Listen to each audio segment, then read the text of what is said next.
¿qué opinás del debate? ¿Qué te dejaron los dos debates, Georgia? ¿Qué me dejaron y qué no me dejaron? Está bien. Los dos debates, ¿no? Yo aplaudo que a través de la ley 27337 se haya establecido el debate obligatorio. Y lamento el formato del debate, porque realmente la ley establece que tiene que haber propuestas para la construcción de políticas públicas, como acontece en otros países del mundo, donde realmente el debate es un hito en el proceso electoral. Y acá realmente el debate pone de manifiesto la flaqueza o destruir al opositor y la parte más agónica de la política por la lucha del poder. No importa qué costo, no importa los medios, pero es la fase más primitiva de la lucha política, que es la lucha agónica. Hay que destruir no al opositor, al adversario. Y cualquier forma, cualquier discurso, cualquier recurso es válido. Por eso las cosas que se dicen, Fernández apelando al padre de Macri y Macri apelando dando golpes también bajos al otro, ¿no? Fue un cruce casi de dos y el resto convidados de piedra, no sé cómo lo ves. Sí, porque realmente es un proceso que hace años que viene, digamos, desde el 2015 en adelante, la sociedad argentina está absolutamente polarizada. Y ellos expresan esa polarización y son funcionales uno al otro, digamos, la polarización que instaló Cristina y a su vez aprovechó Macri y él a su vez la recupera y la reformula y encuentra en Fernández un gran opositor, porque los demás no es que estaban pintados, no tienen posibilidad de llegar a la recta final de este proceso electoral. Correcto. ¿Vos creés que con un debate se pueden ganar muchos votos? Históricamente lo que demuestra que es el caso de Estados Unidos, el que tenemos como referencia para citar el que más conocemos, el único debate que tenemos conocimiento que dio vuelta la elección fue el de Kennedy-Nixon. Pero después, históricamente, en los otros países donde el debate es moneda corriente, y no solamente el debate en los presidentes, sino en los vicepresidentes, los gobernadores, debaten todos. ¿Por qué? Porque no hay tantos programas de opinión política como hay en la Argentina. Entonces eso, digamos, los candidatos van por distintos medios y participan y la gente más o menos, no digo que conozca lo que piensan, sino que los conocen. El caso de Esper, por ejemplo, una persona conocida porque está permanentemente en los medios de comunicación social. El caso de Gómez Centurión no tanto. El caso de Macri, bueno, es reacio a los medios de comunicación. Fernández, cuando aceptó la postulación, no tuvo pluritos en responder a cuánto medio de comunicación se le presentaba. Se diferenció de la historia de los funcionarios kirchneristas. Sí, absolutamente. Pero yo la verdad que esto del debate en Argentina es algo novedoso, ¿verdad? Yo creo que los candidatos, todos los candidatos, pero fundamentalmente el caso de Fernández como el caso de Macri, le hablaron al núcleo duro de ellos y trataron de ver qué podían cooptar de los votos de Esper, de los votos de Centurión y también los votos de Labaña, que son los que menos chances tienen de ganar. ¿Puede dar vuelta a la elección? Para mí es un final, digamos, decir que sí es soberbia y desconocer la historia de los pueblos. Y incluso menospreciar al ciudadano. ¿Por qué? Porque los candidatos que estaban ahí, con excepción de Esper y de Gómez Centurión, tienen pasado político, no nacieron ayer. A mí llamó la atención que Macri aparecía como un candidato que no era el presidente. O sea, es como que de pronto apareció en la escena política y dejando de lado que él hace 3 años y medio largo que gobierna el país. Entonces de pronto uno como espectador se preguntaba, teniendo en cuenta no el análisis del discurso, sino su actitud, digamos, tal vez, lógicamente modificó todo su formato anterior, que fue tal vez muy cohibido, a la defensiva. Él pasó a poner toda la carne en el asador, destruir lo más que se pudiera a Fernández, y si bien Fernández pudo o no equivocarse en decir que Cristina y Fernández son lo mismo, yo no creo que sean lo mismo, porque históricamente no lo han sido. Creo que lógicamente la que tiene los votos es Cristina. Y Cristina tiene que haber pasado alguna boleta y decir, muchacho, yo acá estoy. Pero realmente Macri tuvo un desprecio, incluso por el electorado que no es macrista, porque se refería a ellos de una manera muy despectiva. ¿Vos creés que, digamos, hubo un ganador en este debate? En estos dos debates. Y depende, porque hay medios de comunicación que dicen que sí, teniendo en cuenta quién lo lee y quién lo interpreta. Y yo creo que en realidad el único que pudo ganar es la ciudadanía para saber, digamos, en dónde estamos parados. Y lo que la verdad que en realidad ninguno nos dijo claramente qué va a pasar, porque Macri tiene que haber dicho, no lo que va a pasar el 11 de diciembre, qué va a pasar a partir de ahora, el 28 incluso de octubre, porque él es presidente.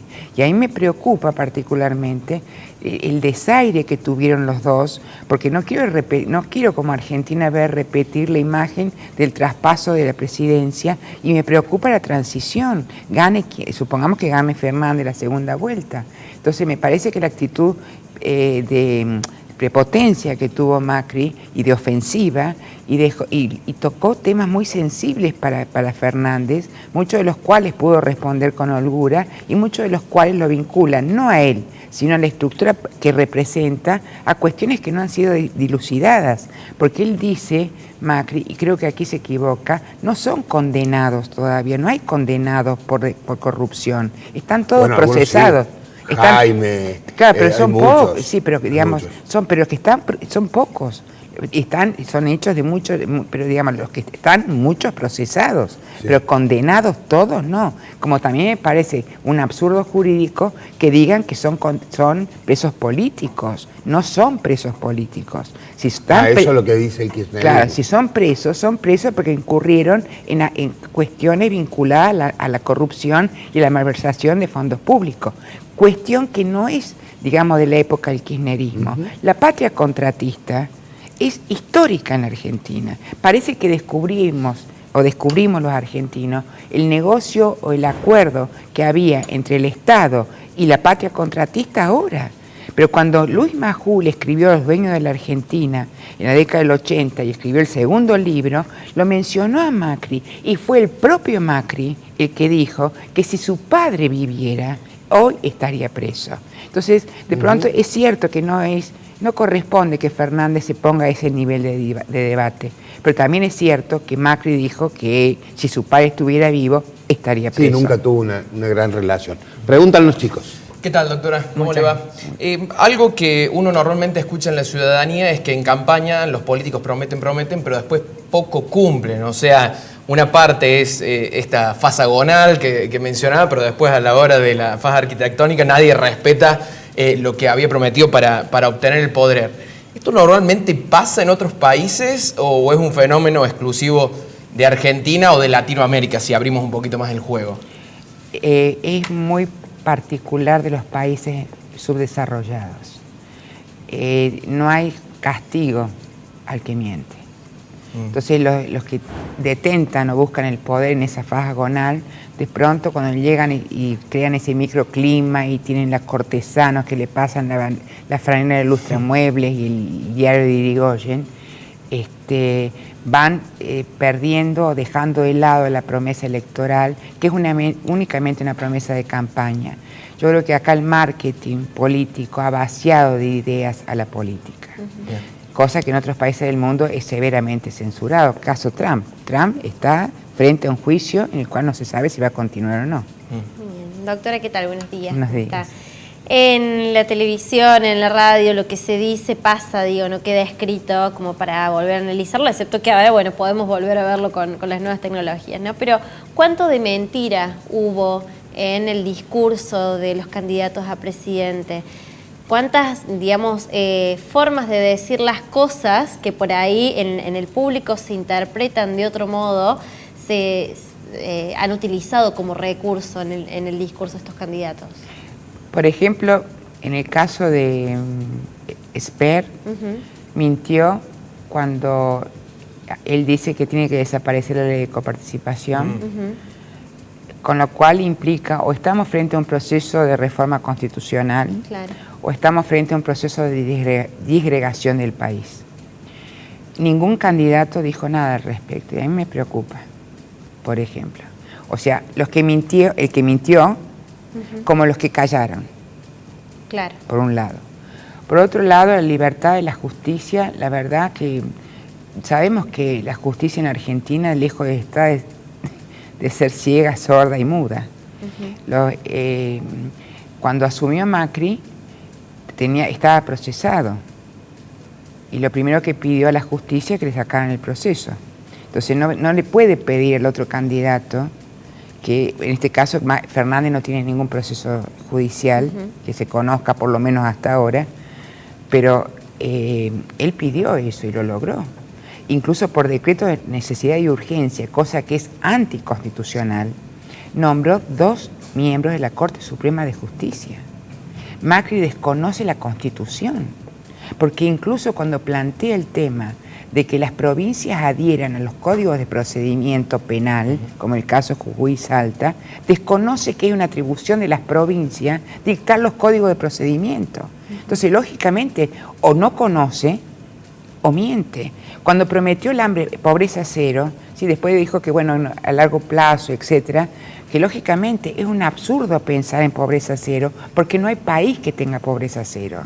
Ahora resulta que, bueno, que los que mienten son los otros. O sea, creo que acá Discépolo tiene mucho de vigencia. O sea, nadie se hace cargo de lo que hizo, ni bueno ni malo. Es que cuando referís a Discépolo, referís a Cambalache, claro, siglo XX Cambalache. Claro. Bueno, Georgia, te agradecemos muchísimo la presencia en este programa, valoramos mucho tu opinión y de vuelta muchas gracias. Yo agradezco a ustedes, es un tema complejo, no se agota acá. Obviamente. Lógicamente creo que para la democracia es importante que el debate exista, se profundice, se mejore y que el debate deje de ser una potestad del Estado, como es ahora, y que sea la sociedad civil y los periodistas en este caso y los profesionales, etcétera, los que intervengan en construir la agenda, porque ellos cayeron en su propia trampa. El debate encorsetado fue formulado, programado por todos los analistas políticos y consultores y asesores de los partidos políticos, pero por otra parte quedaron entrampados en su propia trampa. Está bien. Muchas gracias. Gracias a ustedes.